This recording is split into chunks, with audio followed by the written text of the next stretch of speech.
नमस्कार, आप देख रहे हैं वी टाइम न्यूज। बढ़ते हैं झारखंड की खबरों की ओर। झारखंड में 1932 के खतियान को आधार बनाते हुए स्थानीयता नीति लागू करने और शराबबंदी की मांग कर रहे झामुमो विधायक लोबिन हेब्रम के तेवर तल्ख होते जा रहे हैं।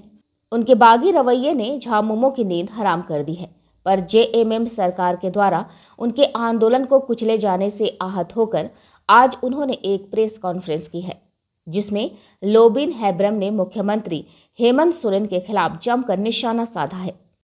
ये किसके इशारे पे हुआ, क्यों हुआ, और अगर सच्चाई बात को बोलने में अगर कोई बागी बोलता है तो हम बागी हैं सही चीज को बोलने में। खैर वो जो हो गया, आने के टाइम में कुछ एक जगह में जहाँ जहाँ चेक लगा हुआ था, वहाँ हमने पूछा क्यों आप लोग ऐसा किए हो, किसके आदेश पर किए हो।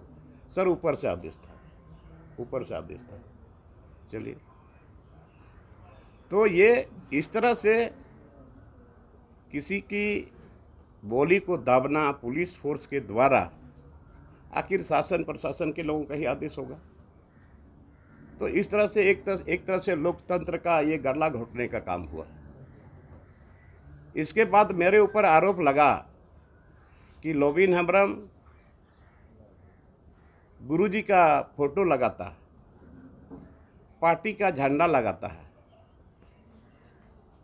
और मैंने मीटिंग में, भरी मीटिंग में हमने कहा, पाकुड़ में भी और बोरियो में भी, कि भाई आप ही लोग हैं, चुनाव के वक्त में आप लोग इतना इतना झंडा ढोए और अभी कहाँ एक भी झंडा।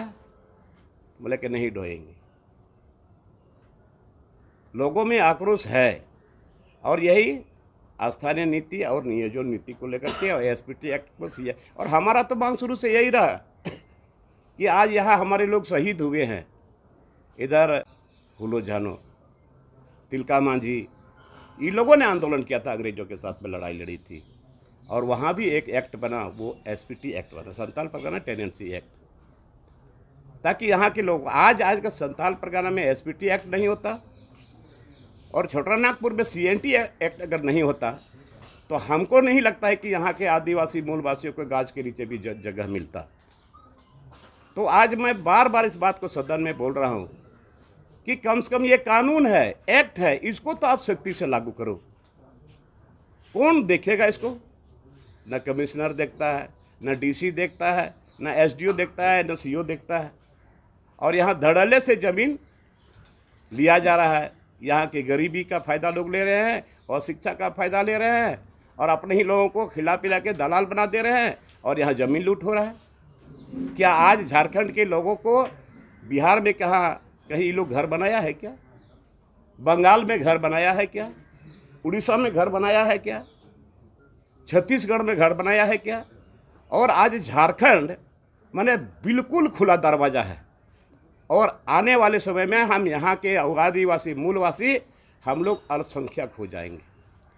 अभी जो हमको जानकारी मिली है, पूरे झारखंड प्रदेश में 5 लाख अपार्टमेंट है, और 5 लाख अपार्टमेंट में 12 आना वो लोग हैं जो बाहर से आए हुए हैं, 4 आना हमारे लोग हैं। तो आज उसके बच्चे यहाँ पैदा हुए हैं, यहाँ पढ़ाई किया है, और यहाँ 3rd ग्रेड 4th ग्रेड में भी नौकरी लेगा। एक तरह ज़मीन भी लुटा रहा है और एक तरह नौकरी भी लुटा रहा है। इस बात को हम बराबर सदन में रखे हैं। और ख़ास करके ये एसपीटी एक्ट, सीएनटी एक्ट के बाद पेशा एक्ट, ये पेशा एक्ट ये केंद्र सरकार के द्वारा दिया गया है।